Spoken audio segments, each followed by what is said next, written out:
I think realizing that, putting your ego aside, and even coming out of COVID, like Richard came into door to door and came in from road shows and was beating everybody in door to door and everybody, and was, and we had to learn from him.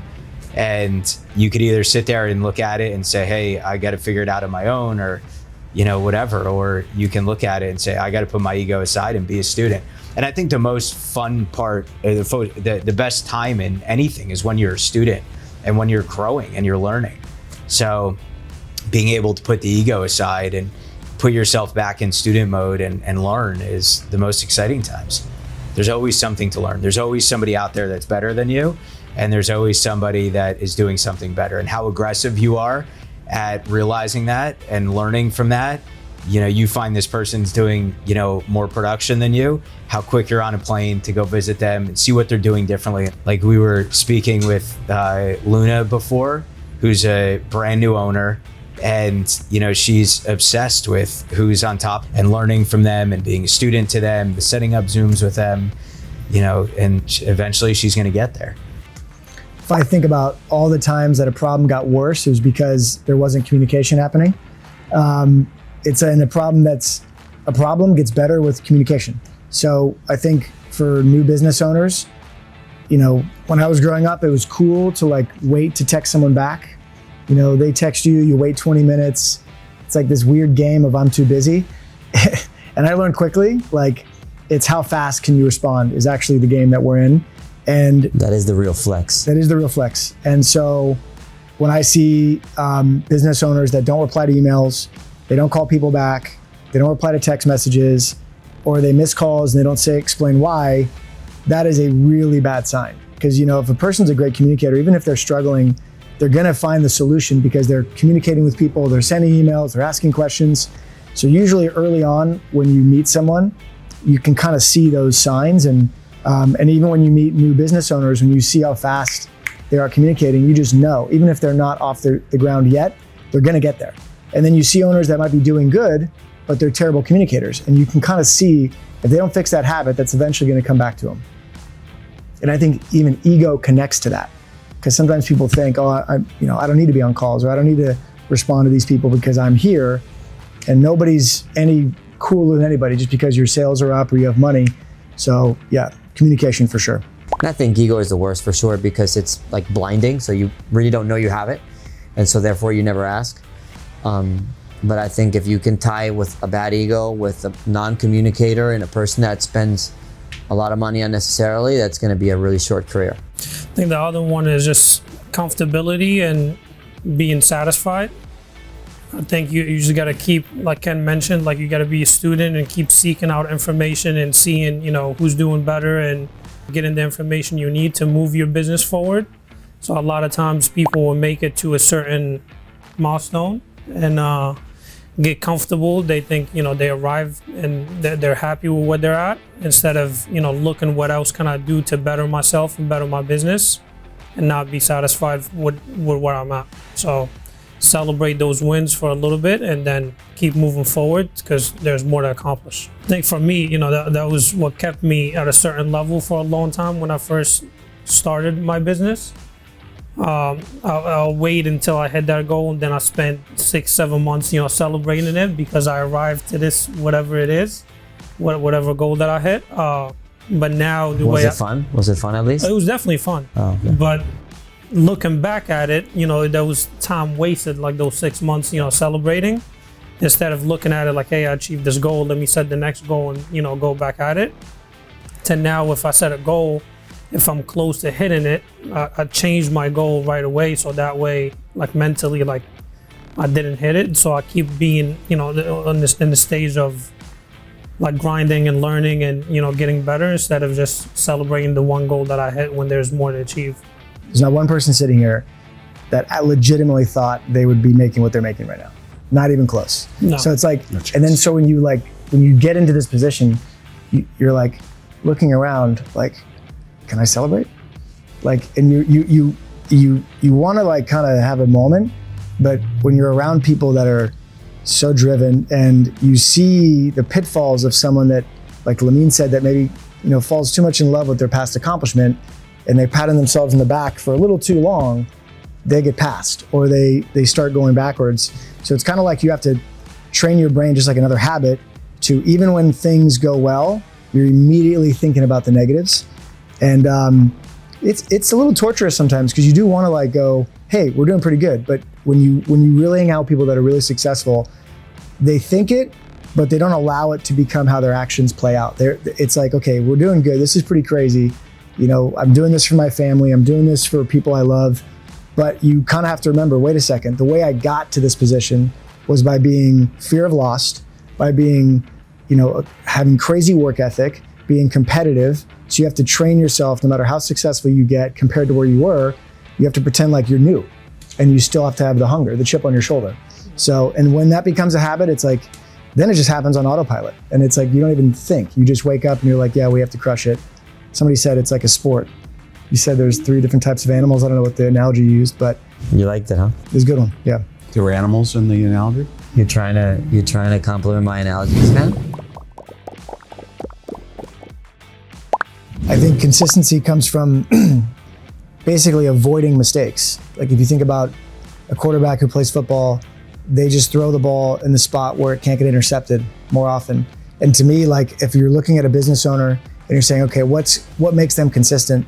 It's because they're going after information from other consistent business owners and asking them, hey, what are you doing? And I think in our industry, the people who are the fastest at being a student are the ones who acquire consistency the fastest. So if I'm a person in my own office and I'm running my business and I'm thinking it's up to me and I'm just going through it, I'm making my mistakes, I have a learning curve, you can speed up that learning curve and become consistent by being an aggressive student.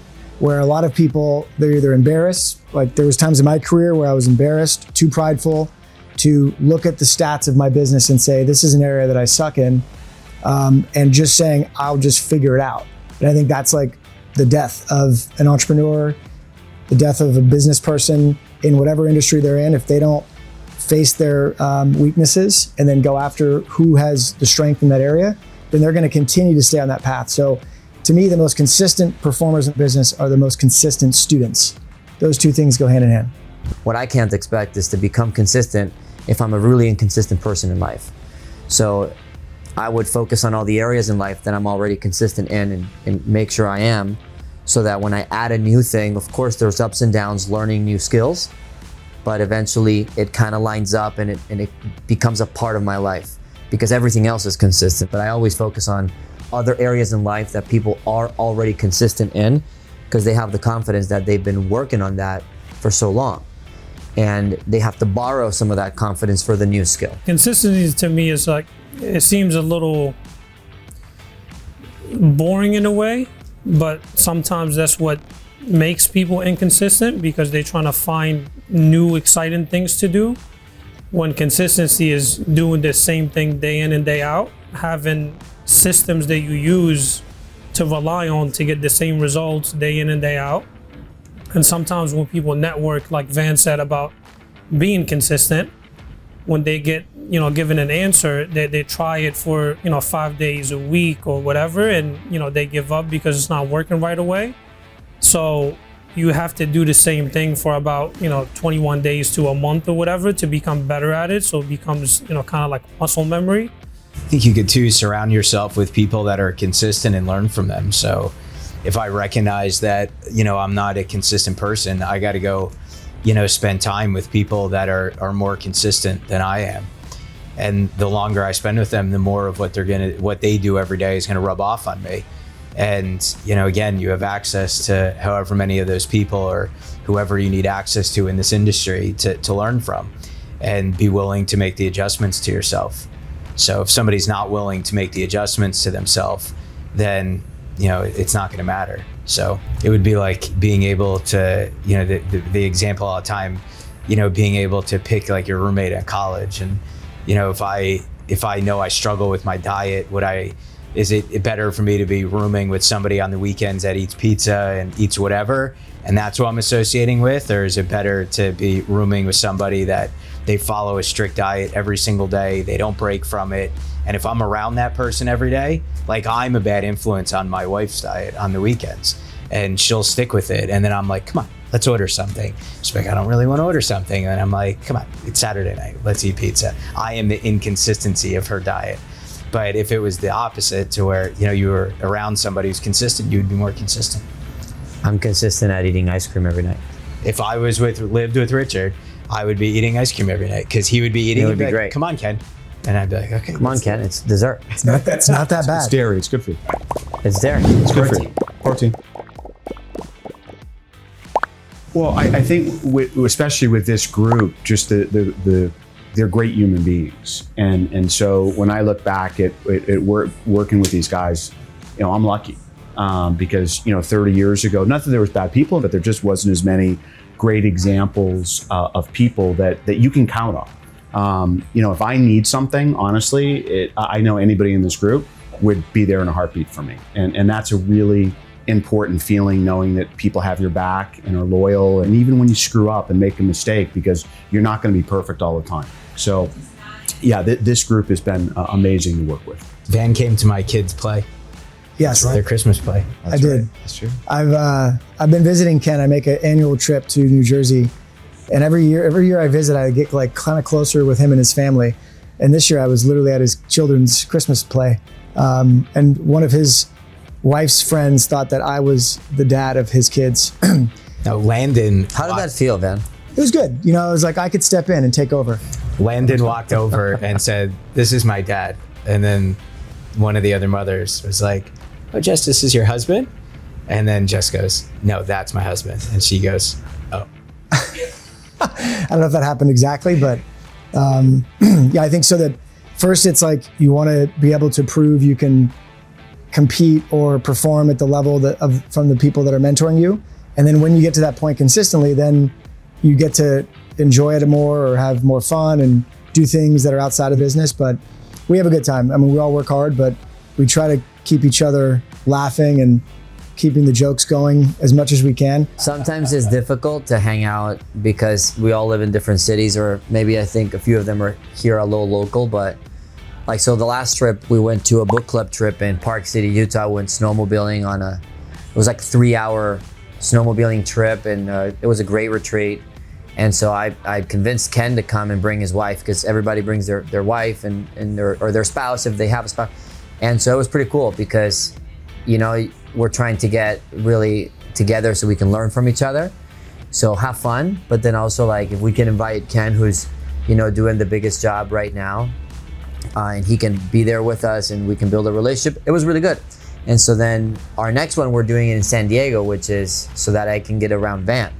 And so I know if I'm in San Diego local to him, in a few months we'll be there. We'll travel to Van, and you'll be forced to come. So And I have to read a book before I go. that's the point of book club, Van. That's the only problem. That's what they call it, book club. Yeah, I think too that the culture over the years has changed, where, I think we talk a lot more about, being like good parents, good sons, good daughters, all of that stuff. And that's become so important. Like Richard and I were talking about our kids. I mean, Ken's a fantastic dad. Obviously, Lamin's a fantastic dad. We all know Van's going to be a fantastic dad. Dog dad. And a dog dad. Yeah. So when you look at that, I think that's also changed, where we're not as just focused on being good business people. We're focused on being, good human beings and good examples, which I think is important, really important. Listen, there's a lot of people that go online and have a conspiracy. I mean, there's people that think the world is flat, and there's a lot of people that still believe it because, you go on, you say something, and then other people have a response to it, and there's a sort of a fire that gets built. And I think the word scam, I don't know, maybe just people feel like they were duped, or they were told one thing and it wasn't actually that. I mean, early on, skepticism, I think, is good for any person going into something, like trying to figure out, is it right for myself or not right? And then I remember learning about the clients, and I'm not super smart. Like, I'm not a person that understands fiber optic technology. I'm not as smart as AT&T. So if AT&T is working with us, they have access to the same websites, Google, that your uncle does. So, I mean, and I don't look down on people that think it's a scam. I just think that it comes from a place of scarcity. And I think like the word scam is a really easy word to use, especially if you don't have a lot of information, because it can make someone feel so nervous or scared to be embarrassed that they were tricked.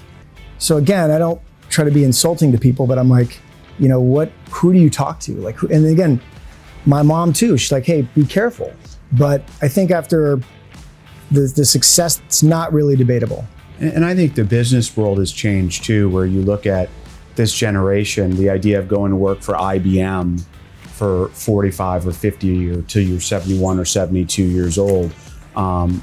People are now, this generation is moving away from that, and they're looking at what other opportunities are there. Because when you look at all these companies laying off, whether it's TikTok or whether it's Facebook or whether all these other companies that we read about in the news all the time, they're downsizing and laying off. So I think that the candidates coming in now are looking at our industry and saying, wow, it's different, but it's different in a great way. You know, it's not a scam, it's just different.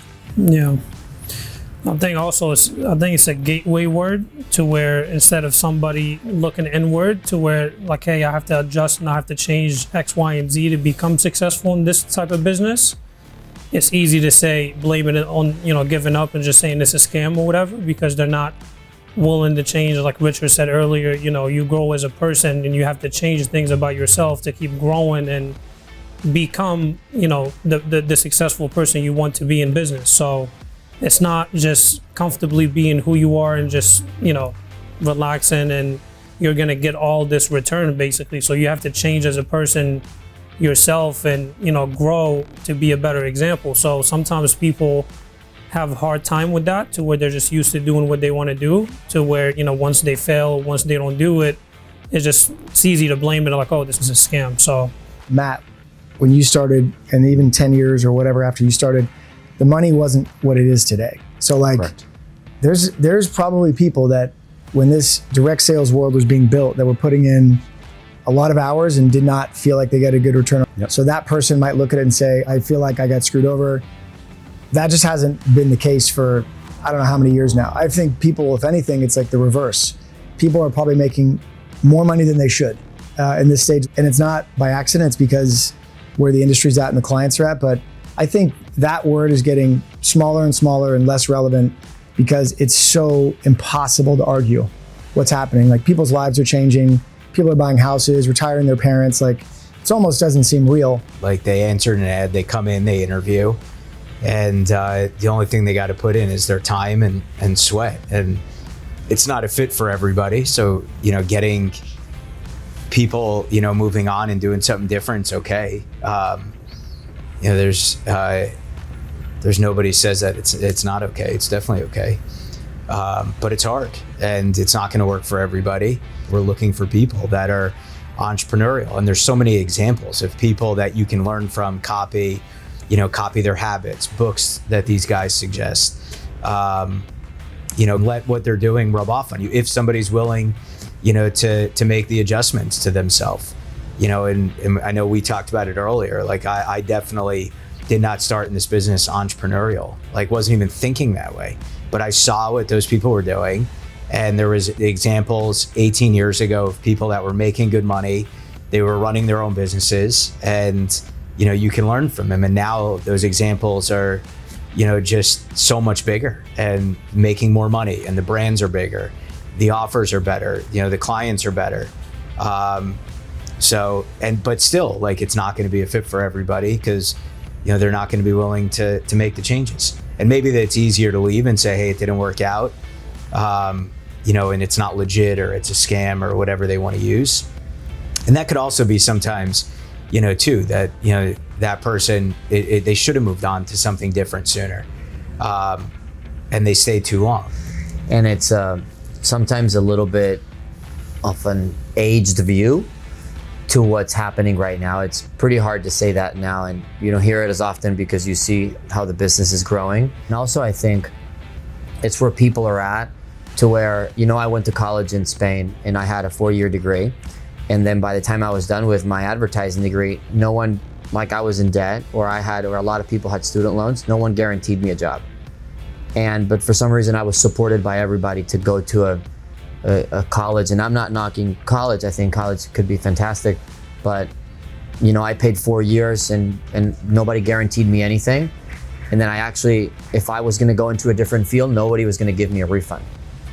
If I wanted to now become a doctor instead of a marketing guy, I was going to have to go to college again and pay both. Versus, you know, they were looking for maybe a little bit more of a commitment, maybe a little bit more time invested, and maybe prioritizing my work a little bit more than if I worked, you know, maybe a regular 9-to-5 position. But I was also, just like coming out of college, I wasn't guaranteed a job, I wasn't guaranteed success. And then you realize that I didn't have to pay any money. I could call Van and he would answer my calls for free. He never asked me for a dollar. I've met people that had a 1.9 GPA average in school become extremely successful and have nothing to do with their education. And I've met people that have Harvard law school degrees, and I could talk to both of them at the same time. And so I just saw it a lot easier. And for some reason, people they sometimes look at that as like a scam or whatever. But once you put your own work, you realize, well, I can't really say that because there's so much proof now. I just think times have changed, and of course, self-perspective. So. I think first and foremost, there's negative online reviews about Disney. There's negative online reviews about everything. It's foolish to think that there are owners out there that don't make mistakes, and it's foolish to think there's owners out there that think that they're trying to do the right thing, but they don't do the right thing.